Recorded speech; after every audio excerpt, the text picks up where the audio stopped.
नमस्कार मित्रों, आज हम आप लोगों के लिए लेकर आए हैं एक नए विषय की शोधात्मक वीडियो। आप लोगों को पता ही है, मैं सुबोध कुमार दीक्षित आप लोगों के लिए वेद पुराण, रामायण, महाभारत आदि के बारे में शोधपूर्ण वीडियो लेकर आता हूँ। अधिकांश विषय सामान्य परिस्थितियों से कुछ हटकर होते हैं, इसलिए आप लोगों के लिए कुछ नया अवश्य रहता है हमारी वीडियो में। और आज की हमारी इस वीडियो का विषय है कि भागवत पुराण में जो रासलीला है, वह रासलीला हमारे शरीर में कैसे चलती है और उस रासलीला का क्या महत्व है।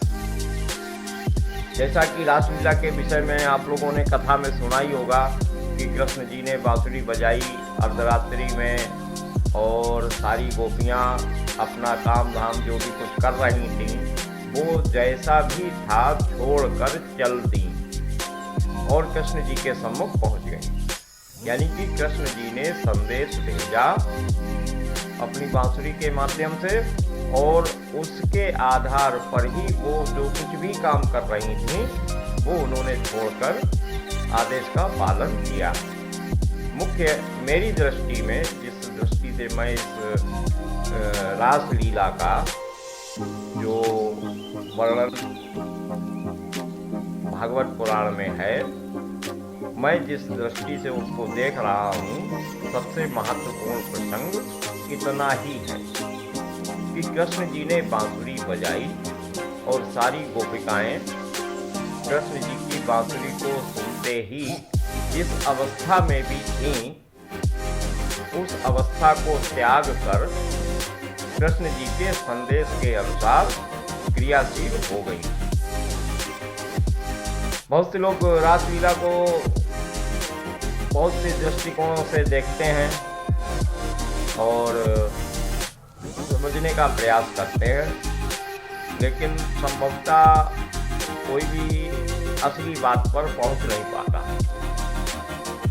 कृष्ण जी का बांसुरी बजाना क्या है, कृष्ण जी की बांसुरी क्या है और गोपिकाएं क्या है, जब तक यह नहीं समझ में आता है तब तक रासलीला और महारास तो संभव ही नहीं है समझना।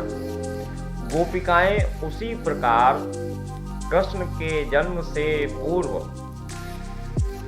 उत्पन्न हुई थी, जैसे रामचंद्र जी के जन्म के समय से पूर्व ही समस्त देवताओं ने वानरों का रूप धारण किया था और वह उनकी सेना में सम्मिलित हुए।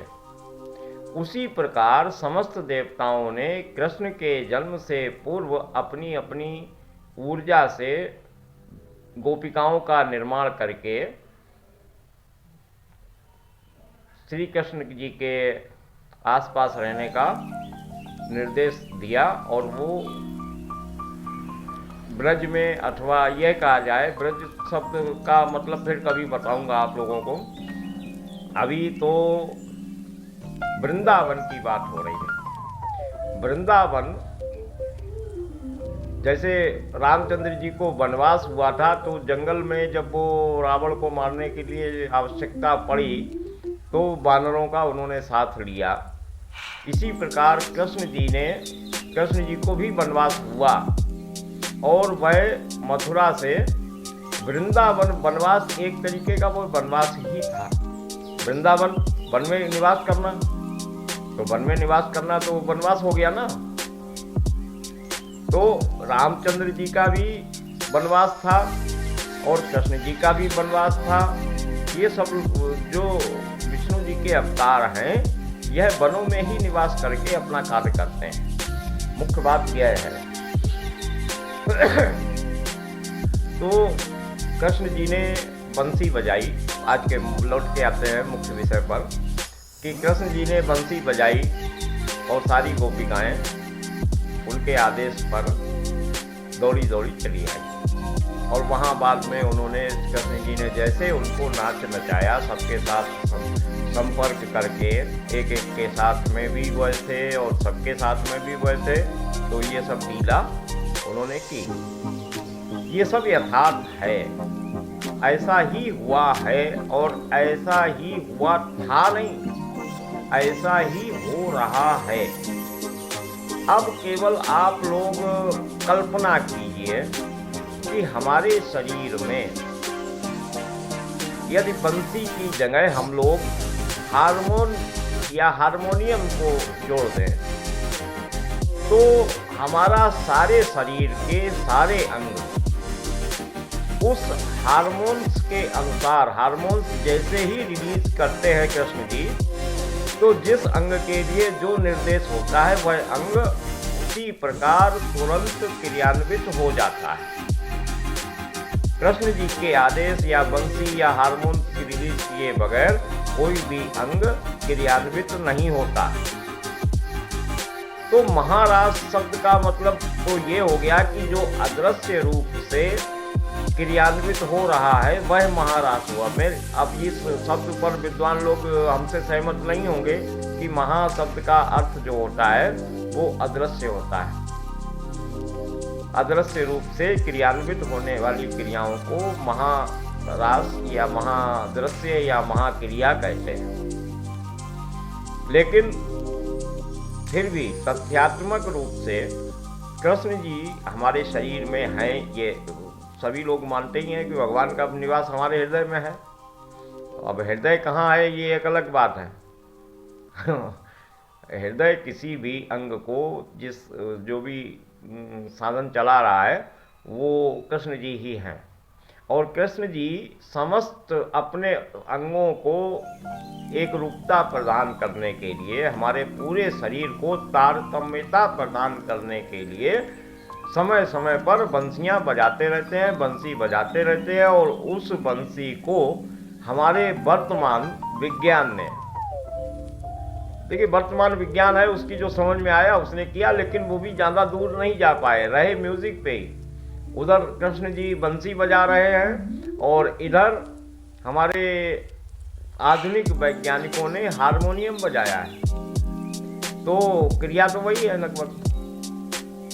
यानी कि कृष्ण जी के हारमोनियम के बगैर हमारा शरीर क्रियान्वित नहीं हो सकता है, और कृष्ण जी जैसा आदेश देते हैं हमारे शरीर की समस्त जो अंग हैं वो गोपिकाओं के रूप में हैं, और गोपिकाएं उसी प्रकार क्रियान्वित होती हैं, उसी प्रकार क्रिया करती हैं जैसा आदेश कृष्ण के वैज्ञानिकों के अनुसार हारमोनियम के निर्देश होते हैं, और हमारे भागवत पुराण के अनुसार ये बंसी का आदेश होता है। अब मैंने तो बंसी की खोज कर ली है कि शरीर में बंसी कहाँ बजती है, मुख्य बंसी कहाँ बजती है। वैसे कई बंसियाँ हैं, वैसे शरीर में 7 बंसियाँ हैं, वैसे बंसी में 7 छेद होते हैं। उसी प्रकार हमारे शरीर में भी एक मुख्य बंसी है जो उन समस्त 7 बंसियों को निर्देश देती है, और फिर वो 7 बंसियाँ अपनी हारमोनियम रूपी बंसी बजाते हैं, और उससे हमारा सारा शरीर क्रियान्वित रहता है। तो ये सारे भागवत, पुराण, रामायण, महाभारत, ये सब के सब जिस प्रकार ब्रह्मांड चल रहा है, जिस प्रकार सूर्य क्रियान्वित हो रहे हैं, जिस प्रकार चंद्रमा क्रियान्वित हो रहा है, जिस प्रकार मिल्की वे गैलेक्सी क्रियान्वित हो रही है, उसी प्रकार हमारा शरीर भी क्रियान्वित हो रहा है। तो यदि हम इसको सीधे सीधे ब्रह्मांड के स्तर पर ना समझ के, मैं तो ब्रह्मांड के स्तर पर भी समझता हूँ क्योंकि वेदों का अध्ययन करता हूँ, वेदों की शोध करता हूँ, तो मेरे लिए सुलभ है। लेकिन सामान्य व्यक्ति वेदों के अनुसार ब्रह्मांड पर दृष्टि नहीं रख सकता। तो उसके लिए अब मैंने एक नई श्रृंखला शुरू की है कि जस पिंड तस ब्रह्मांड की अवधारणा जो हमारे ग्रंथों में है, तो उसी के अनुसार जैसे ब्रह्मांड चल रहा है वैसे ही शरीर चल रहा है। तो कृष्ण जी यदि ब्रह्मांड में कहीं बंसी बजाते हैं तो सारा ब्रह्मांड उनके अनुसार चलता है, वैसे ही हमारे शरीर भी जिस प्रकार कृष्ण जी की बंसी बजती है उसी प्रकार हमारी शरीर भी क्रियान्वित रहता है। हमारी अगली वीडियो का विषय होगा, अब हो सकता है आप लोगों को इस विषय में कोई, मैंने बहुत हल्के में आप लोगों को समझाने की चेष्टा की है। जाना अध्यात्म में जाने की आवश्यकता नहीं होती है समझने के लिए। जब यथार्थ में हम अपने शरीर को ही ब्रह्मांड मान लेंगे तो हमें सब कुछ वेद पुराण महाभारत रामायण सब कुछ समझ में आ जाएगा। और यहाँ वन भी है और यहाँ राजमहल भी है, सब कुछ है, सब कुछ। आप हमारी वीडियो देखते रहिए और आपको द्वारिका भी मिलेगी, अयोध्या भी मिलेगा, और ये वृंदावन तो आज शायद आपको, अभी हमने वृंदावन समझाया नहीं है, वृंदावन भी आपको समझाऊंगा। तो वृंदावन क्या है और गोपिकाओं के बारे में आप लोग आज जान ही गए हैं। जैसे रामायण में वानरों के रूप में वर्णन किया गया है, वैसे ही कृष्ण जी के साथ गोपिकाएं हैं। और गोपिकाओं को फिर उन्होंने त्याग भी दिया है। उन्होंने केवल 5 लोगों को, क्योंकि ये बाहरी शक्तियों से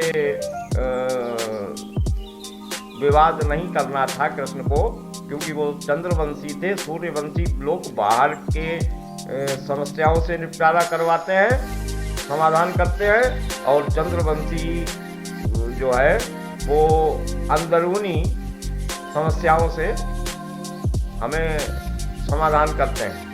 तो जब बाहरी लोगों से लड़ना नहीं था तो उन्होंने गोपिकाओं को छोड़ दिया और बाहरी लोगों के लिए वही आकाश गगन समीर अनल जल धरनी, इनका ही नाथ सहज जल करनी, इनका जो है प्रयोग करके, और युधिष्ठिर, अर्जुन, भीम, नकुल, सहदेव, इन 5 के रूप में इनका सहयोग लेकर और कौरवों का अंत किया। क्योंकि कौरव भी बाहर के तो थे नहीं, तो उनके लिए गोपिकाओं की आवश्यकता नहीं थी। वहाँ रावण जो था वो बाहर का था, वो समुद्र बीच में समुद्र था, वो समुद्र के उस तरफ था, यानी कि कहीं बाहर का क्षेत्र। तो उसके लिए वानरों की आवश्यकता थी, और उन वानरों में ही ये 5 भी थे। जैसे वायु के पुत्र हनुमान जी, जामवंत जी, उसके पुत्र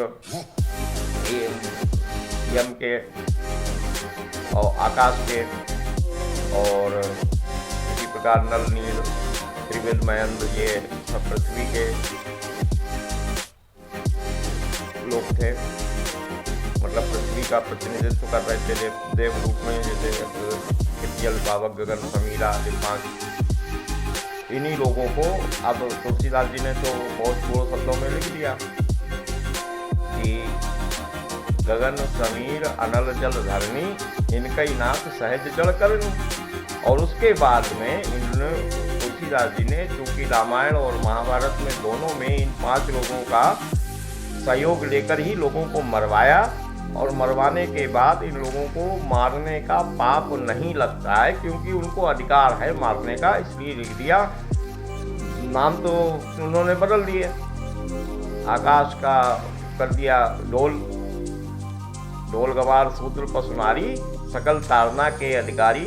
ये जो उन्होंने ढोल गवार शूद्र पशुनारी का